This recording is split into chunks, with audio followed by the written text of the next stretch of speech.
Death is one of the most ubiquitous things in gaming, yet how we see it handled in design is surprisingly similar across the board. We're all familiar with the status quo. You advance, and something, somehow, whatever, it kills you. You get penalized. And you lose all that time and effort, and the game asks you to get good. Do better next time. Now, I'm not saying that this is broken inherently. Without some sort of punishment, a fail state totally falls flat, and the player feels no stake in their actions. See Kirby's Epic Yarn. We've even generally made moves to get around some of the more archaic parts of death, as by now even Nintendo has done away with or trivialized the live system in most of its games. Which might have had a place in arcades and early gaming, it certainly doesn't have a place today. We've gotten away from the old because a fail state, handled improperly, can have the adverse effect of discouraging a player and getting them to put the game down, which is obviously not what a designer wants. Today I'd like to touch on a few games that redefine death to their significant benefit, maybe even touch on a few that spun off ideas of those games.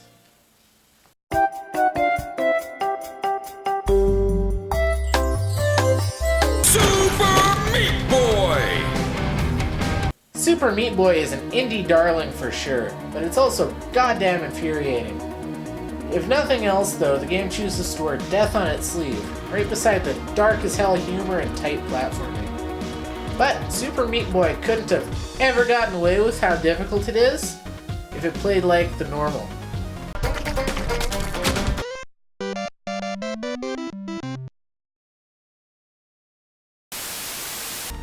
Nay, says Super Meat Boy, nay! Ain't nobody got time for that when Bandage Girl needs to be rescued. When you take a saw blade to your juicy meat face in Super Meat Boy, you get thrown right back into the level with a dizzying immediacy. What they're doing is a very small change, but it completely makes the game what it is. They aren't ignoring the fail state. They give you just as harsh of a punishment, if not more so, by sending you back to the beginning of the stage. But they do it so quickly and with so little fanfare, the player isn't given any time to dwell on their failure. It compels the player to continue playing until they can get past whatever obstacle they're having difficulty with. And then, once they've conquered that stage, after dozens and dozens and dozens of tries, they present the player with the replays of each attempt, all at once. It's a super cathartic celebration of the player's perseverance through death, brilliantly handled in order to keep them playing and give them that little reward at the end, instead of smacking them over the head and saying, "Hey, stupid, do it again!"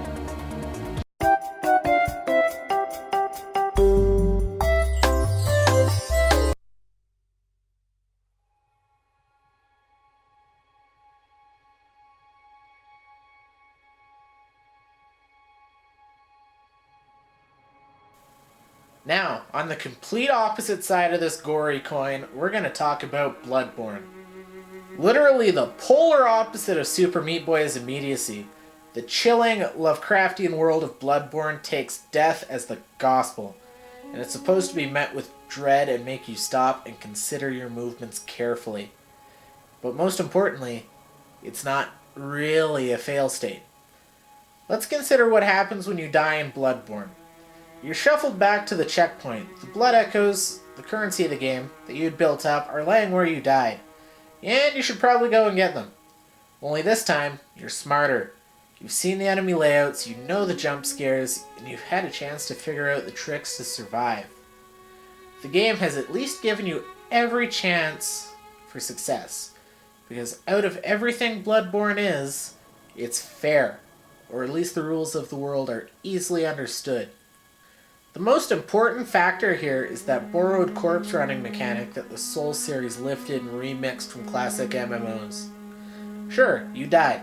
We were expecting you to die, and die a lot. But you've seen the lay of the land now, so can you get past it this time? Can you prevail? I'm still in a dream, snake eater. As you advance back to the point of your death, you're gaining new blood echoes by defeating the enemies that stood in your path before, with a better idea under your belt of how to face them. All the while there's this tension. Bloodborne has no issues with ending you if you relax or get complacent. One mistake is all it would take, and those blood echoes you had and were going to get would be gone forever. The game is using death to inform the tone and pace of it. They don't want this to be God of War with you running through the streets tearing everything limb from limb. The designers deliberately want you to be afraid, to peek around every corner and consider encounters carefully before rushing into them. They want you to stop for a second in front of a new kind of enemy, or a particularly large mob of enemies. Take in the situation and make a plan about how you'll approach it. If your plan turned out to be bad and you get cut to ribbons, that's okay too. Even if you do die again, blood echoes aren't irreplaceable. In fact, just making it back to the area you were in is probably going to earn you at least as many echoes as you had back. But they still want that carrot hanging there, to create that dread of losing them. Because while it isn't totally heartbreaking to lose them, those blood echoes could still be useful. And once you retrieve them, you want to push further ahead. You need to see what challenge awaits. Or maybe you just want to find the shortcut back to the lantern. Then you get jumped by a wolfman and the whole process starts again.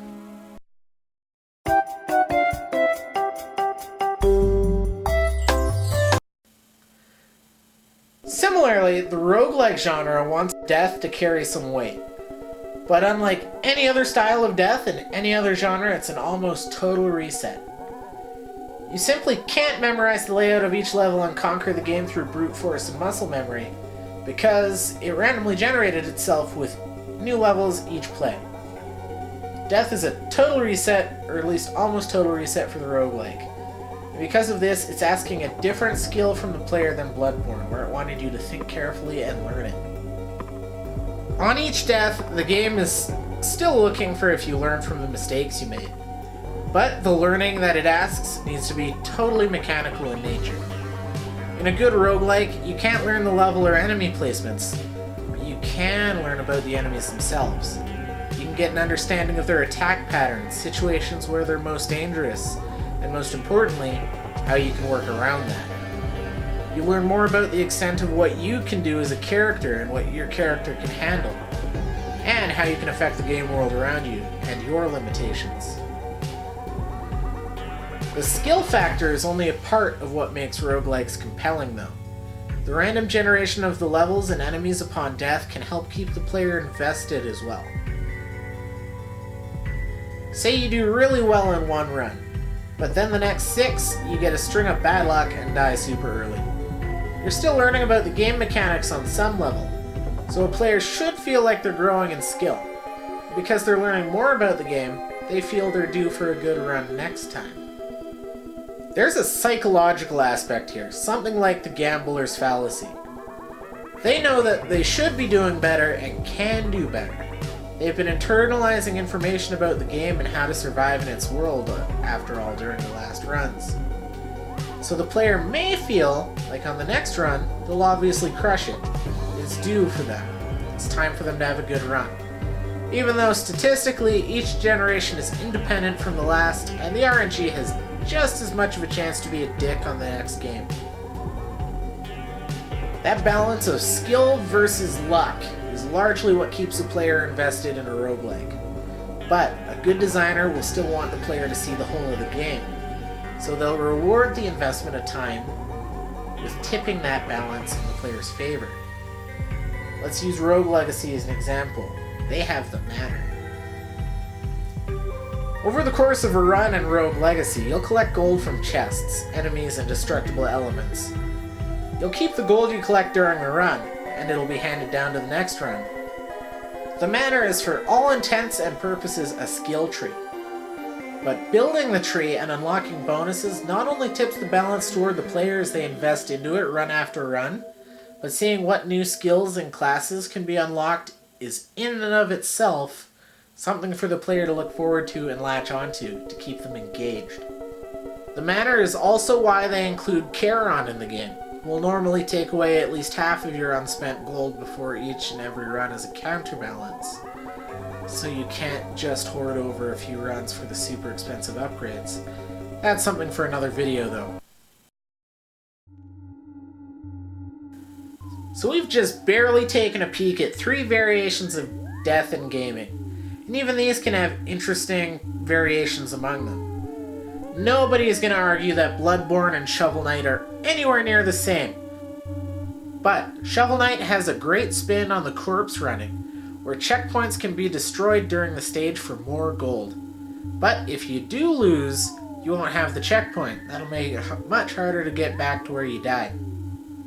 So, next time you're playing something, maybe try considering what's going on behind the veil. Maybe game over is just getting started.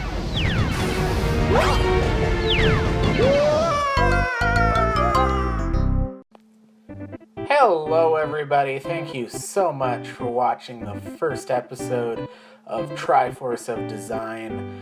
Name not final, but I've been working on this for a little while and I hope you guys enjoy it. If you did enjoy it, maybe you'd like to, hit that like button, maybe subscribe, I don't know, I'm not your real dad, I can't tell you what to do. But if you just want to see more, maybe, up on the screen right now, there's links to my last 2 videos, a review of Rock Band 4 and a review of Yoshi's Woolly World.